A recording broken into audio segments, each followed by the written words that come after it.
This is Carl at National RV Detroit, and I'm going to walk you through this 2023 Bighorn Traveler fifth wheel.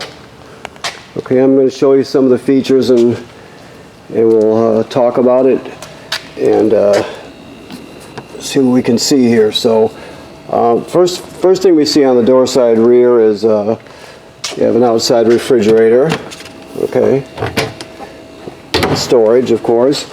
Then we come over a little bit and you have plumbing here. You get the flexible spout that plugs right in, or you can, I'm sure, use coiled sprayer or other attachments. You have a 2-burner cooktop here.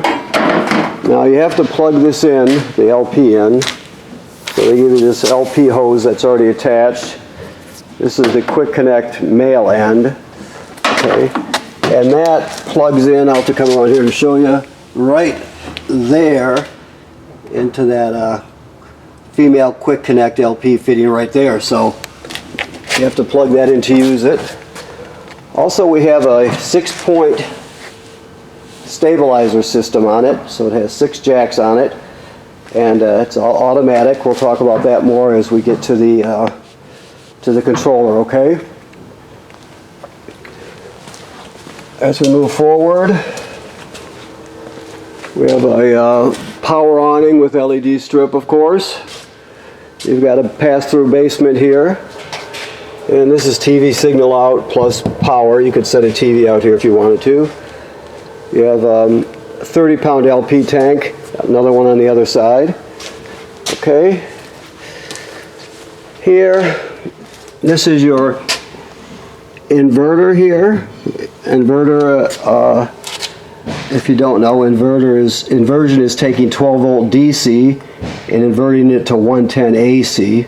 So it basically takes 12 volts from the battery and turns it into AC power so you can run an appliance, or in this case I'm sure it's your refrigerator is hooked to the inverter. Okay. Kill switches here. Your hydraulics here. Battery down here. Okay. It's prepped for a generator down here, but and it has also has the controller inside the trailer, but it's just pre-prepped. Okay, you have your reel here, your other LP tank here. So right here you have a your controller for your leveling system here. So the two most common things you'll use here is auto level, which will just level the trailer, right? And then you can scroll here and you go to auto hitch height, right? And you would go to auto hitch height. The reason you would want to do that is because basically when you unhitch your tow vehicle, you'll hit auto level. Now the leveler remembers the last position it was in before you auto leveled, right? So theoretically, if you're auto leveled and you're getting ready to leave, so you push auto hitch height, it'll return it to the exact same height it was when you unhitched. So you should be able to slide right underneath and hook up. So if you push retract all, it'll nosedive it. It won't hurt anything, but even your front landing gear will retract, so it'll sort of nosedive. Okay, so auto level and auto hitch height are the two most common, and there are directions right there too if you need to look at them. This is your sprayer here. You can plug it in right here, of course, and you can also use it on the other side where I showed you it had that flexible neck, and I said you could use a sprayer. You could also plug it in over there. Okay, so there are directions here.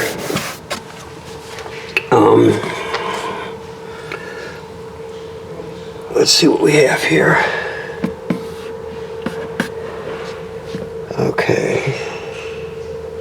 Okay, so we have city water hookup, of course. The most important thing are these drawings right here, these schematics, I guess you would call them. or maybe I'm being too generous by calling them that. You've got four valves, and it shows you what position to put them in. If you're using city water, and right now it's in the city water mode, if you can see, right? If you wanted to, if you're camping someplace that doesn't have plumbing, you're carrying water with you, you would fill the tank in this configuration here. Then you would use the water pump, the onboard water pump, in this configuration here, right? When you winterize, you choose this one, and to sanitize, this one. So it's very simple to do. Now this is your black tank flush right here. Like it says here, do not use it with the black tank valve closed. You got to open the black tank valve before you put the hose at the dump station right on there. But when you do, it basically sprays out the inside of your black tank, cleans it out, cleans off the sensor so you get a good accurate reading, that sort of thing. So keep that in mind. You can flush your black tank if you need to. This particular valve here, or dump right here, has a valve here. There are also, let me walk back a ways. There are also more of them right here. Okay, you have a black and a gray. So keep that in mind. You can always flush your black tank. Now up here, just so you know, this is the vent for the range hood. So there's a baffle on it that's closed, and it's got two thumb holes there, so you can get on a ladder, or if you're really tall, you can reach it. But if you're venting to the outside using the fan in the range hood, you want to flip that baffle open so it flaps freely, so you get a good vent to the outside. I mean, otherwise, if you're not venting to the outside, you can just keep it shut, you know, when you're traveling or when you're in storage. But if you want to run that fan, you want that baffle flapping freely. Okay, so this is a on-demand water heater here. Okay, I'll show you the controls when we get inside. Gives you endless supply of hot water. Okay. You have a 50 amp system, so you got a 30-foot 50 amp cord, short cord, plus we give you a reducer to reduce it down to a 20, or to a 30 I mean, and then we give you another one to even bring it down to a 20 if you need to. You have your bathroom can be accessed from outside, so you don't have to have kids and friends running through the trailer to use the facilities. You just can go right in here. It is pre-wired for a backup camera, so that's the housing up there. It takes a Furrion backup camera. If you're interested, you just get the camera that fits that housing, of course. And that other little piece up there is so you can attach a Lippert telescoping ladder to it if you want. That's just pre-mounted there in case you want to do that, okay? And while we're looking up, please remember the manufacturer states you should inspect your roof every 60 days. So you want to go up there, have somebody go up there, check out all the sealant, make sure there's no crack or separation where water can get through, make sure there's no damage to the roofing attachments or to the roofing material by, let's say, low branches or road debris, anything like that. So you have to inspect that regularly. It's important, obviously, it's part of general maintenance, so you really want to do that and protect your investment. Stay ahead of things. Okay, so here we go inside. Still cleaning the bit here and prepping, but it's mostly done. Okay, another kill switch right here. Okay. Whoops, here's your control panel. This is your solar controller here for your solar panel. So right here you can see it's 13.7 volts, which is what you're looking for. 100% charged. That's the temperature. It's in Celsius right now, but you can change it to Fahrenheit. You're gaining, right now you're not gaining anything because we're inside the building, so 0.0, right? Or that's actually the amp gain there. It just gives you all the readout for your solar system, charge system, your solar panel, and your battery. So It does all that. So keep that in mind. This is for your inverter. So you can turn your inverter on and off here. Remember I told you inversion is taking 12 volt DC, inverting it to 110 AC. I believe your refrigerator probably runs off the inverter. Well, I'm not going to go that far into it, but yes. Slide room here. You got a power vent here, so you can open the lid from here. Plus, turn it on and off. This is your controller for your water heater. Now it won't let you run it without water in it, so keep that in mind. But this is where you control your on-demand water. Okay. Your hydraulic slides are right here. This slide room, of course, is the electric one. One of them is electric. Your power awning here, light and controller. Never leave your awning out unattended, of course. You don't want it to get damaged by the weather. Main power or main light, entry light. You have your water pump. Remember I told you about pumping water out of the fresh water tank. If you don't have city water, you would turn that on right there.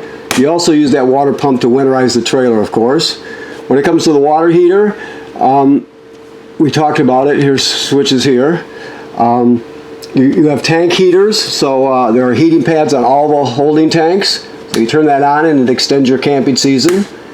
Okay, battery is charged, fresh water is empty, black is empty, both grays are empty. They graduate up in 1/3 increments as you go. So that's pretty self-explanatory. This phone chargers, of course. I showed you the inverter. Well, this here is the converter. Does just the opposite. It goes from AC to DC. So on this side, as long as you're plugged into shore power, you have 110 AC circuit breakers here, and they're all labeled. And it's kind of the distribution center, right? Then it's converted, the 110 AC is converted to 12 volt DC on this side, so you got 12 volts here, 12 volt fuses, and they're all labeled, right? If any of those fuses were to blow, it'll actually light up. You can see them glowing through this tinted plastic here. And importantly, this is a battery tender, so it's going to sense how much energy your battery up front needs and has, and it'll always keep it charged. If it's totally topped off, it'll just trickle a couple amps up there to maintain it, right? If it's low, it'll send 10 amps, whatever you need. As long as you're plugged into shore power, this will keep your battery charged. Of course, your tow vehicle charges the battery when you're pulling it down the road. And you have your solar panel charging the battery. So 3 different ways that the battery's charged, okay? Now this is your carbon monoxide LP gas detector right here. Keep in mind that it should always be green like it is. If it's not, get it serviced.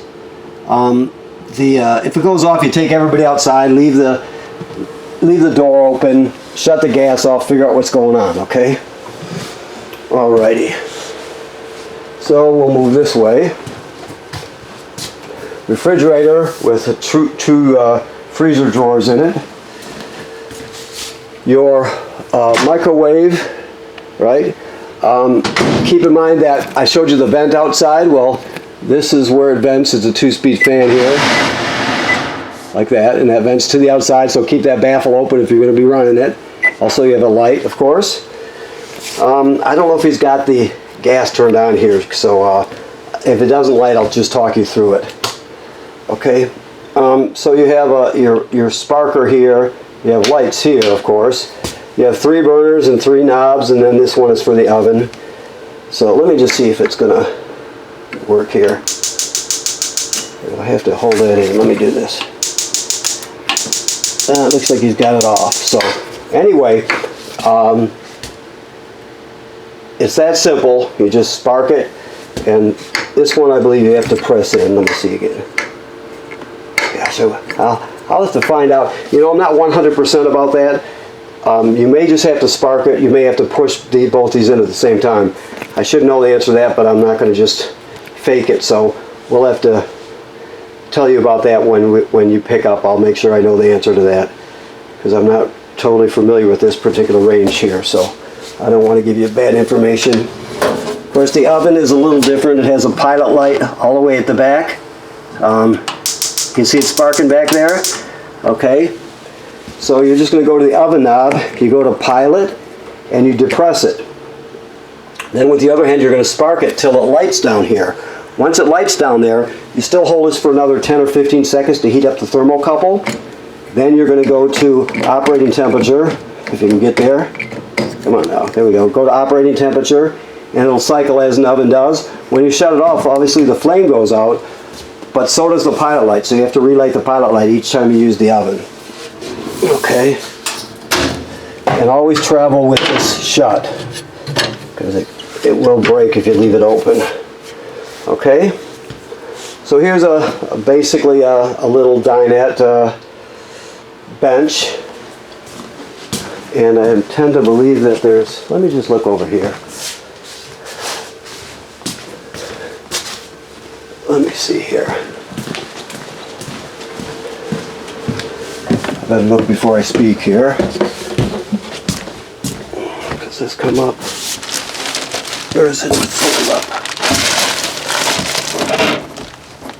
Yeah. Okay. Okay. So you have a dinette section, and then you have all these theater seats here. Each one of them, they all have separate footrests, and you got your ripcords here. The TV is obviously up here, and it's on a swing out bracket, so you can swing it out into, so you can see it from the theater seats.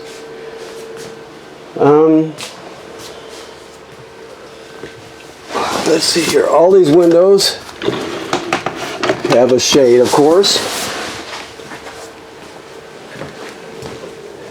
This is a bunk room.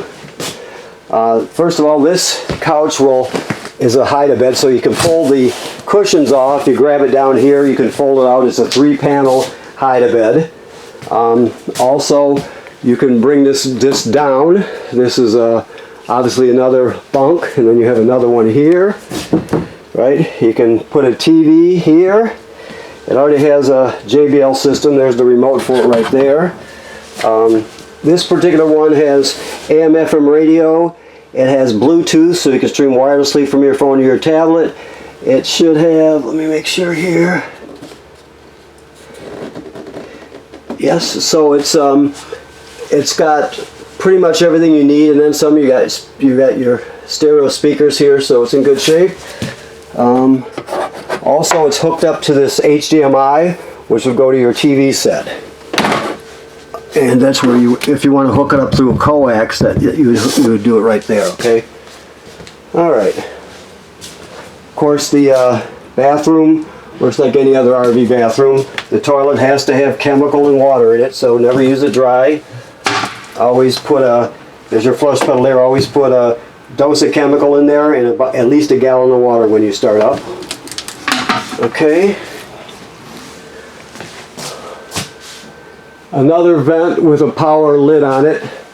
So there's those two switches here, open vent and on and off. Okay. This is just a pantry here, I believe. Yes. Okay. This is your thermostat. It's self-explanatory. You have mode. You just go through the different modes. And then you have a fan. If it gives you an option for fan, generally, if it gives you an option, choose auto. That's the way to go. Okay.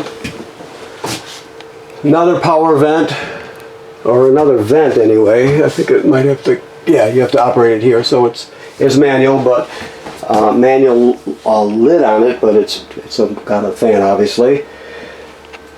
Wow, that's nice there. You got a nice shower and vanity area. This is a GFCI. Keep in mind that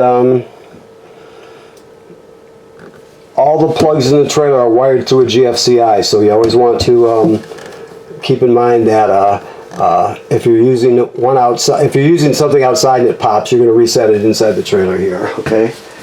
Same with this toilet. It's the same model.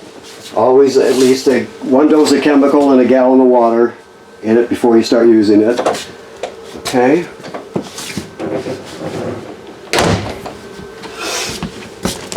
Another TV hookup. Now this is important here. This you can see you can turn that on and off, that green LED. You want it on. That is the digital signal booster for the antenna. So you always want that on when you're using any of the televisions. So they're all linked to this. So make sure you have that in the on position when you're using the TV and the antenna. And there's a backer plate there, of course. Another charger. This is plumbed and wired for a washer dryer. You can either use a stackable or a combo, whichever you want to do. But it's already set up for it. Of course, your wardrobe is over here. Okay. Second thermostat for cooling here. Remember, this is a, and this is also, let me make sure here. This is the Winegard 360 antenna. It looks just like a dome on the roof. It's got everything included in it. So keep that in mind, that you can turn that on and off here too. Okay. And you have two air conditioners, like I was starting to say. That's where you have a second remote for the cooling anyway. Because this is a 50 amp system, so you have two air conditioners. Okay. Let me walk around and make sure I didn't forget anything here. I'll find out about the oven for sure, or the stovetop for sure. I don't see the keys in here yet, but we'll make sure they're hanging right here when you pick up. Oh, the loft. It also has a loft. Now, there's probably a, I bet it's over here. See if I can do this one-handed here. I don't know.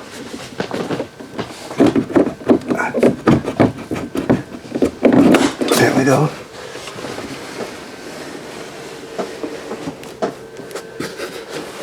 No?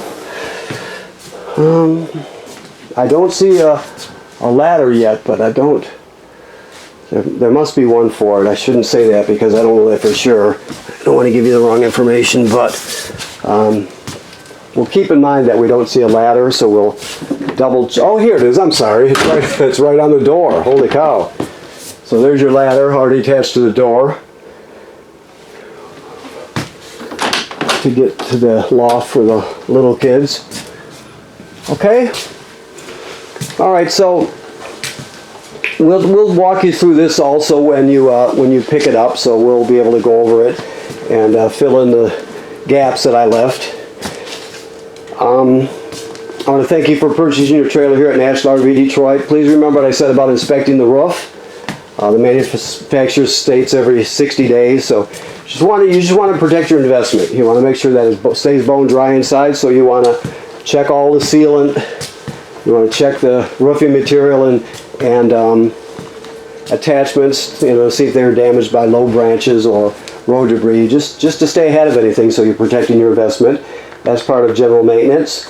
And right now this is winterized, so it's been purged of water, and the water's been replaced with antifreeze, so it's all set for the winter time. Okay? Thank you very much.